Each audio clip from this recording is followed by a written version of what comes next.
11월 텃밭을 보면서 이제 제일 힘든 시기는 지났다고 생각하시나요? 천만의 말씀입니다.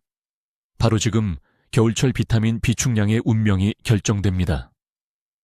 많은 분들이 양배추는 겉이 단단한 갑옷을 입고 있어서 어떤 시련에도 끄떡없을 거라고 생각합니다. 그런데 왜 1월쯤 되면 저장해둔 절반이 퇴비 더미로 향할까요? 오늘은 단순히 양배추에 대해 이야기하는 것을 넘어 11월의 가장 큰 역설을 파헤쳐 보겠습니다. 겉보기엔 완벽했던 양배추통이 일주일 만에 썩어버리고 볼품없던 것이 봄까지 버티는 이유 말입니다. 저는 종자 생산자들이 말하지 않는 비밀을 알려드릴 것이며 썰어서 김치를 담글지 아니면 아껴서 오랫동안 보관할지에 대한 딜레마를 완전히 해결해 드릴 것입니다. 실패 없이 아삭한 식감을 유지하는 비결을 알고 싶으신가요? 지금 바로 시작합니다. 우리가 칼이나 도구를 들기 전에 다루고 있는 것이 무엇인지 이해해야 합니다. 11월의 양배추는 단순한 채소가 아니라 일종의 생물학적 시한폭탄과 같습니다. 코치 양배추통. 내부에서는 지금 복잡한 화학적 과정이 진행 중입니다. 당분이 재분배되고 세포벽은 강화되거나 파괴될 준비를 합니다. 역사적으로 우리 조상들은 냉장고나 슈퍼마켓이 없었습니다. 그들에게 저장 방법을 잘못 선택하는 것은 겨울철 괴혈병을 의미했기 때문에 보관에 대해 명확히 알고 있었습니다. 어떤 것은 통에 담고 어떤 것은 심지를 매달아 천장에 걸어 두어야 하는지 정확히 알았던 것이죠. 하지만 우리는 종종 품종, 수확 시기, 저장 방법을 혼동합니다. 오늘 우리는 다시 근본으로 돌아가되 현대적인 농업 지식을 더하여 보관 및 발효 과정의 물리학적 원리를 깊이 이해해 보겠습니다. 대다수 텃밭 가꾸는 분들이 실수하는 가장 첫 번째 단계부터 시작해 볼게요. 바로 날씨 문제입니다. 많은 분들이 첫 서리가 내리면 겁을 먹고 보이는 대로 다 뽑아버리려고 달려듭니다. 하지만 잠깐 멈추세요. 양배추는 추위에 아주 강한 작물입니다. 가벼운 영하의 날씨, 예를 들어 영하 4도 정도는 양배추에게 오히려 도움이 됩니다. 왜냐하면요, 바로 추위가 양배추 속의 전분을 당분으로 바꾸는 과정을 활성화시키기 때문입니다. 이렇게 되면 양배추의 맛이 더 좋아지고 중요한 건 세포액의 농도가 높아진다는 점입니다. 이 세포액은 마치 부동액처럼 작동하거든요. 하지만 주의할 점이 있어요. 만약 영하 6도나 7도 이하로 기온이 뚝 떨어지면 내부 잎이 얼어버릴 수 있습니다. 겉으로 보기엔 멀쩡해 보이고 해동된 후에도 아무렇지 않아 보일 수 있습니다. 하지만 속에서는 조직 괴사 네크로시스가 시작됩니다. 이런 양배추는 절대로 저장할 수가 없습니다. 즉시 수확해서 바로 가공하셔야 해요. 이제 심은 양배추의 품종이 뭔지 확실하게 짚어봅시다. 내가 어떤 종류를 키우고 있는지 정확히 알고 계시나요? 모종을 심을 때 표차를 헷갈려서 가을에 이게 뭐였더라 하고 고민하는 경우가 많죠. 이건 정말 치명적인 실수입니다. 저장성이 아예 없는 품종들이 따로 있기 때문입니다. 예를 들어 모두가 좋아하는 슬라바 같은 품종이 그렇죠. 슬라바는 김장용이나 절임용으로 쓰기에 훌륭하고 아삭하고 달콤하지만 아무리 잘 관리해도 새해 전에 창고에서 썩어버립니다. 반면에 코로복이나 아마겔처럼 돌덩이처럼 단단한 품종도 있습니다. 이런 품종들은 지금 먹으면 질기고 퍽퍽하고 심지어 약간 쓴맛이 날 수도 있어요. 하지만 이런 품종이야말로 장기 저장을 위해 만들어진 품종입니다. 진정한 맛을 내는 건 2월이나 3월이 되어서죠. 양배추의 겉모양을 보세요. 잎이 납작하게 퍼진 형태라면 그건 아마 절임용 품종일 확률이 높습니다. 반대로 둥글거나 타원형이면서 돌처럼 단단하게 뭉쳐 있다면 그건 장기 저장이 가능한 품종입니다.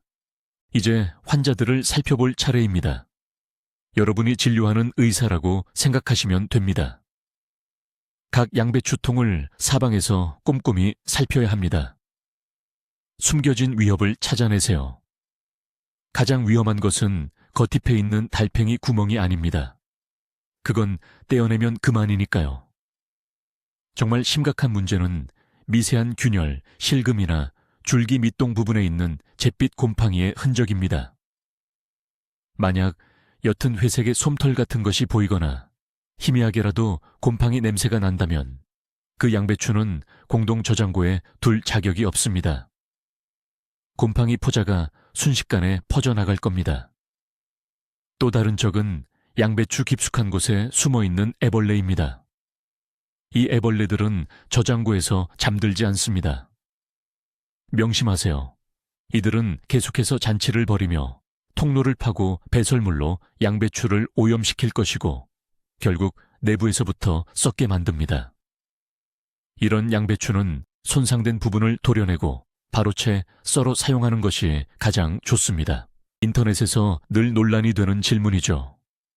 양배추를 수확할 때 뿌리째 뽑아야 할까요? 아니면 밑동을 바짝 잘라야 할까요? 확실하게 정리해 드리겠습니다. 만약 양배추를 매달아 두거나 모래 속에 묻어서 저장할 계획이라면 신밑동을 아초몰 7cm 정도로 길게 남기는 것이 좋습니다. 가장 이상적인 방법은 뿌리째 뽑아내는 것입니다. 뿌리는 저장되는 동안 잔여 양분을 통해 일정 기간 동안 결구에 계속 영양을 공급해 주기 때문입니다. 하지만 선반이나 상자에 보관할 예정이라면 이야기가 다릅니다. 밑동이 길 경우 썩기 시작하면서 문제가 될 수 있습니다. 이럴 때는 밑동을 3cm 정도만 남기고 잘라냅니다. 가장 중요한 규칙은 자른 단면이 깨끗하고 건조해야 한다는 것입니다. 만약 자른 면이 젖어 있다면 재나 백악가루를 묻혀주세요. 간단하지만 효과적인 소독 방법입니다. 이제 밭에서 수확한 작물을 가져왔다고 가정해 봅시다. 그런데 그 작물을 곧바로 저장고나 지하실에 넣으시나요? 절대 그러시면 안 됩니다. 정말 큰 실수예요. 배추는 반드시 격리 및 온도 적응 과정을 거쳐야 합니다. 만약 차가운 배추를 따뜻하거나 습한 저장고에 넣으면 순식간에 표면에 물방울, 즉 결로가 맺힙니다. 젖은 배추는 곧 썩기 시작하는 배추와 같습니다. 수확한 작물을 이틀 정도 차거나 베란다처럼 시원하고 통풍이 잘 되는 곳에 펼쳐두세요. 겉잎이 충분히 말라 종이처럼 바삭하게 되도록 두어야 합니다. 이 겉잎이 천연 포장재 역할을 하게 됩니다. 이 건조 과정은 운반 과정에서 필연적으로 생기는 미세한 상처들을 아물게 하는데 결정적인 역할을 합니다. 이제 저장고를 한번 살펴봅시다. 양배추 보관의 가장 이상적인 온도는 0도에서 1도 사이입니다. 그 이상은 안 됩니다. 4도가 넘어가면 양배추가 잠에서 깨어나 호흡을 활발하게 하면서 수분과 무게를 잃게 됩니다. 습도는 벽에 물방울이 맺히지 않을 정도로 90% 내외로 높게 유지해야 합니다. 저장고가 너무 건조하면 양배추는 금방 시들어버리고 반대로 너무 습하면 썩어버리죠. 만약 온도계와 습도계가 없다면 지금 바로 구매하세요. 이 장치들은 얼마 안 하는 저렴한 투자지만 수확물 수천 루블 어치를 구할 수 있습니다. 그리고 한 가지 더, 양배추는 사과와 함께 보관하면 안 됩니다. 사과는 채소를 숙성시키고 노화시키는 에틸렌 가스를 방출합니다. 사과 근처에 두면 양배추는 싹이 나기 시작할 겁니다. 첫 번째 저장 방식은 피라미드 쌓기 또는 층층이 쌓기입니다. 아주 전통적인 방법이죠. 양배추를 선반에 쌓을 때 심줄기 부분이 위로 향하게 놓으시면 됩니다. 여기서 중요한 점은 양배추들이 서로 닿지 않게 보관해야 한다는 겁니다. 사이사이로 공기가 잘 통해야 해요. 혹시라도 하나가 상하면 옆에 있는 양배추까지 옮기지 않도록 말입니다. 일부 농가에서는 층마다 종이나 짚을 깔기도 하는데요. 물론 좋은 방법이지만 종이는 습기를 흡수해서 오히려 곰팡이가 생기는 원인이 될 수도 있습니다. 가장 좋은 건 나무로 된 격자형 선반을 사용하는 것입니다. 그리고 양배추를 맨 흙바닥에 바로 두지 마세요. 밑에 꼭 나무판자나 팔레트, 깔판을 깔아주세요. 아래쪽 환기가 위쪽 환기만큼이나 중요하기 때문입니다. 이렇게 보관된 양배추는 2주에 한 번씩 상태를 확인해 주시는 것이 좋습니다. 자, 이제 논란의 중심에 있는 방법, 바로 랩 포장입니다. 이거 효과가 있을까요? 네, 아주 확실히 있습니다. 하지만 제대로 해야만 합니다. 일단 아주 싱싱하고 단단한 배추만 골라야 해요. 겉에 푸석푸석한 ip들은 단단한 흰 속잎이 나올 때까지 전부 제거합니다. 그리고 심지 부분을 뿌리 바로 밑동까지 바짝 잘라냅니다. 그리고 랩으로 아주 단단하게 여러 겹으로 감싸주세요. 가장 중요한 건 랩과 배추 잎 사이에 공기가 들어가지 않도록 밀착시키는 것입니다.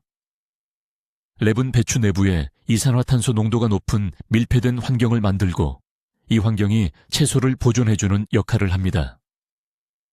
이렇게 보관한 배추는 온도가 조금 높더라도 보관이 가능해요. 하지만 만약 내부에 곰팡이 포자 같은 부패균이 단 하나라도 있었다면 여러분은 썩은 퇴비 덩어리를 얻게 될 겁니다. 위험 부담은 있지만 그 결과는 충분히 시도해 볼 가치가 있습니다. 만약 공간이 충분하다면 배추를 매달아 보관하는 방법이 있습니다. 아마도 이 방법이 가장 확실하고 믿을 수 있는 방식일 겁니다. 뿌리째 뽑은 통배추 2개를 끈으로 묶어 지하실 천장의 가로대에 걸어 매달아 두는 방식인데요. 이렇게 하면 배추가 바닥이나 벽에 닿지 않고 사방에서 공기가 잘 통합니다. 쥐나 다른 설치류가 접근하기도 훨씬 어렵죠. 이 자세로 배추는 숨을 쉬면서도 짓무르지 않고 신선도를 유지합니다. 유일한 단점이라면 공간을 많이 차지한다는 점입니다. 하지만 만약 넓은 지하실이 있다면 수확량 일부만이라도 이 방법을 꼭 시도해보세요. 예전 대농장이나 저택에서 배추를 보관하던 방식이 바로 이렇습니다. 만약 아파트에 거주하며 단열이 잘 된 베란다만 있다면 상자를 활용한 보관 방법이 가장 적합합니다. 먼저 큰 스티로폼 상자나 나무 상자를 준비하세요. 상자 내부는 단열재를 이용해 빈틈없이 보강 처리해야 합니다. 양배추를 넣은 다음 마른 모래나 톱밥으로 위를 덮어줍니다. 이때 모래는 완충제 역할을 하여 여분의 습기를 흡수하고 온도를 안정적으로 유지시켜줍니다. 하지만 베란다는 온도가 급격히 변할 수 있다는 점을 항상 염두에 두셔야 합니다. 혹독한 추위에는 낡은 담요로 상자를 덮어주어야 하고 기온이 오르는 해빙기에는 양배추가 습기로 무르지 않도록 반드시 환기시켜야 합니다. 베란다 보관은 지속적인 관리가 필수이므로 절대 방심해서는 안 됩니다. 그럼 겉모습이 영 별로인 배추는 어떻게 해야 할까요? 금이 가거나 얼었거나 혹은 단순히 품질이 좀 떨어지는 배추 말입니다. 당연히 절여야죠. 하지만 여기서 많은 분이 실수하는 것이 절임을 음식 쓰레기를 처리하는 방법 정도로 생각한다는 겁니다. 아닙니다, 여러분. 절임은 고도의 요리 기술, 즉 고급 요리입니다. 완벽한 절임 배추를 위해서는 하얗고 수분이 많은 잎이 필요합니다. 푸른색 겉잎은 쓴맛과 칙칙한 색깔을 내기 때문이죠. 그러니 푸른 부분은 모두 가차없이 제거해야 합니다. 절임용 배추는 당분이 풍부해야 합니다. 잎이 한 조각을 맛보세요. 배추 속처럼 달콤해야 합니다. 만약 배추가 밍밍하면 발효가 활발하지 못해 결과물이 아삭하지 않고 물러지게 됩니다. 발효의 마법에 대해 이야기해 볼까요? 양배추가 시큼하게 익는 비결은 뭘까요? 바로 젖상균이죠. 이 젖상균들은 잎 표면에 살고 있습니다.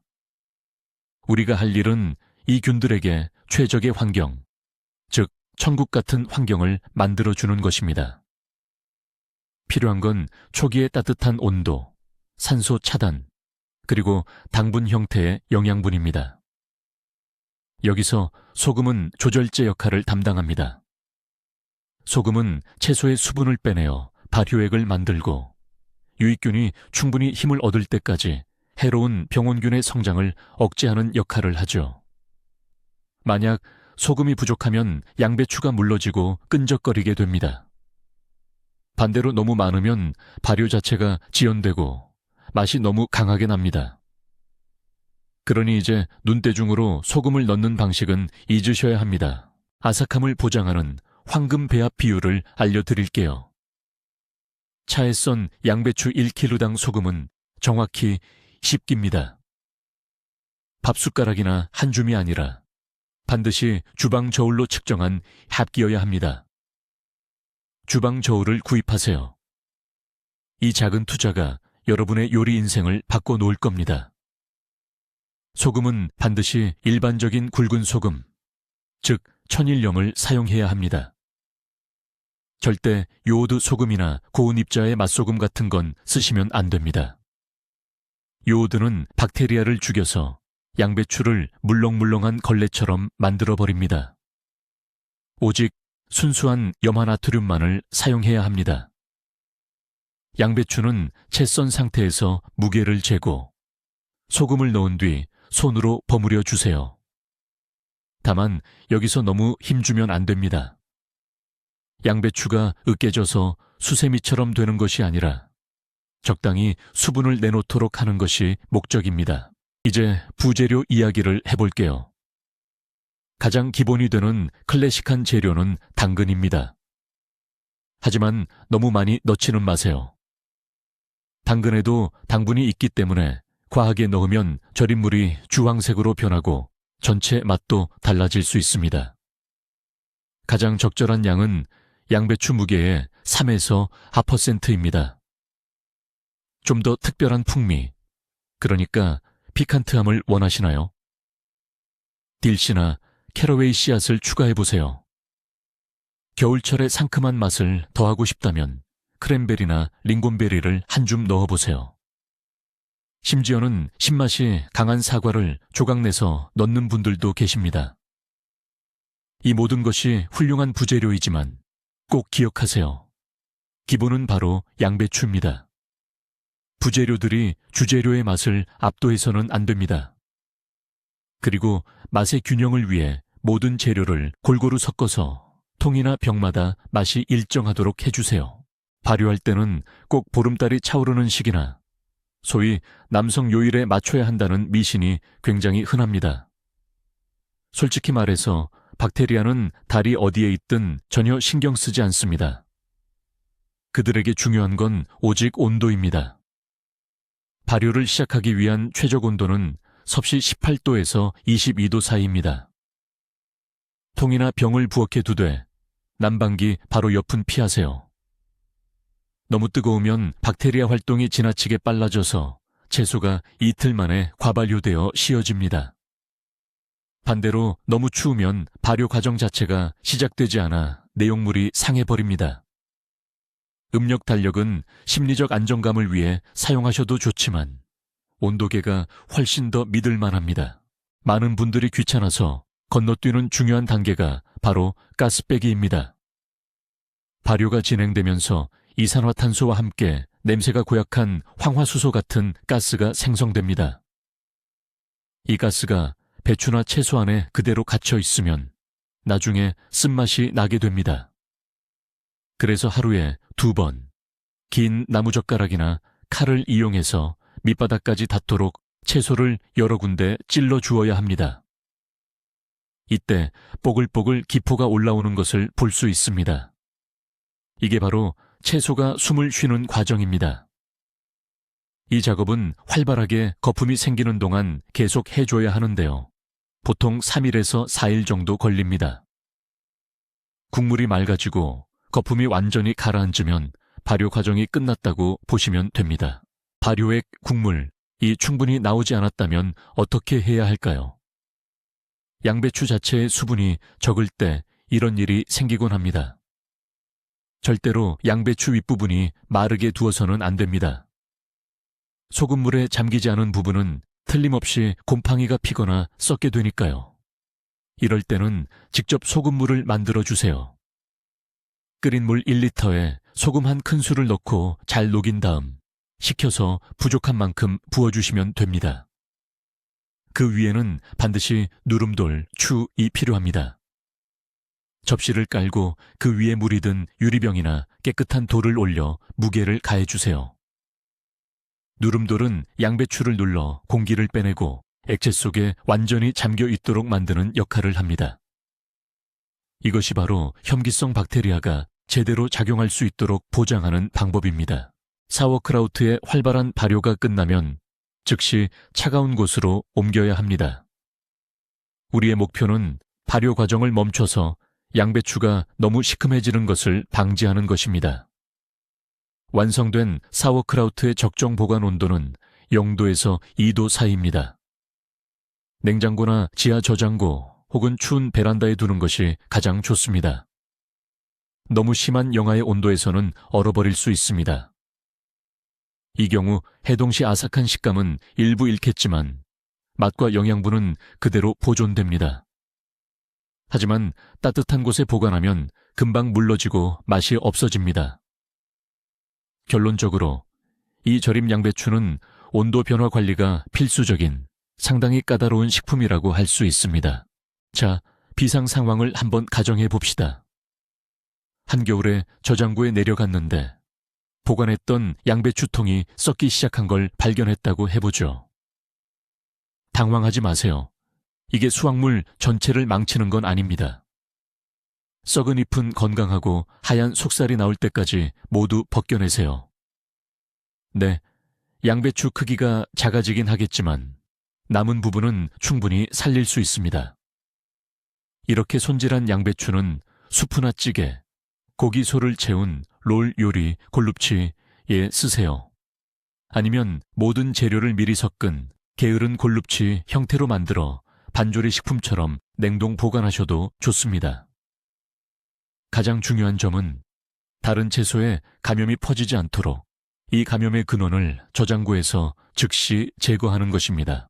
마지막으로 자주 발생하는 문제 하나를 짚어보겠습니다. 바로 발효된 양배추가 끈적끈적하게 점액질처럼 변하는 현상입니다. 원인은 무엇일까요? 대부분 초기 발효 시 온도를 너무 높게 유지했거나 소금의 양이 부족했거나 또는 질산염이 과도하게 많은 양배추를 사용했을 경우에 발생합니다. 그렇다면 이걸 먹어도 괜찮을까요? 냄새가 신선하고 시큼한 정상적인 발효 냄새라면 푹 끓여 먹는 요리, 예를 들어 수프 같은 곳에는 안전하게 사용하실 수 있습니다. 하지만 식감이 매우 불쾌하기 때문에 샐러드처럼 생으로 먹는 요리에는 절대 사용하지 마세요. 다음번에는 이런 문제를 피하기 위해 온도 조절과 소금의 정량을 철저하게 지켜야 합니다.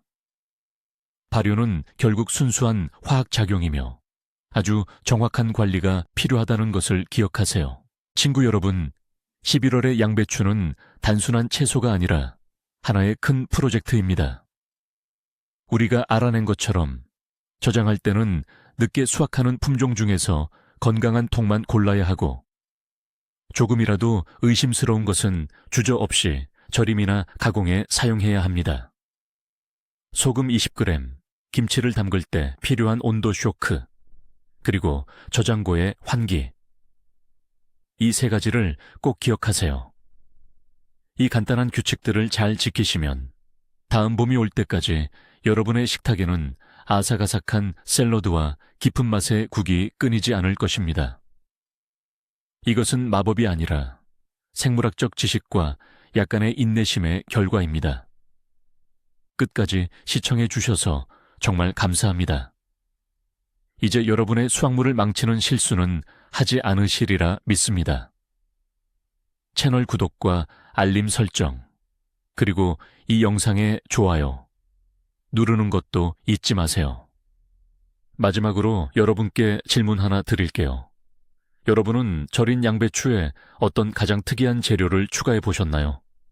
크랜베리, 사과, 아니면 혹시 미트? 댓글로 여러분만의 레시피를 공유해 주세요. 함께 이야기 나눠봅시다.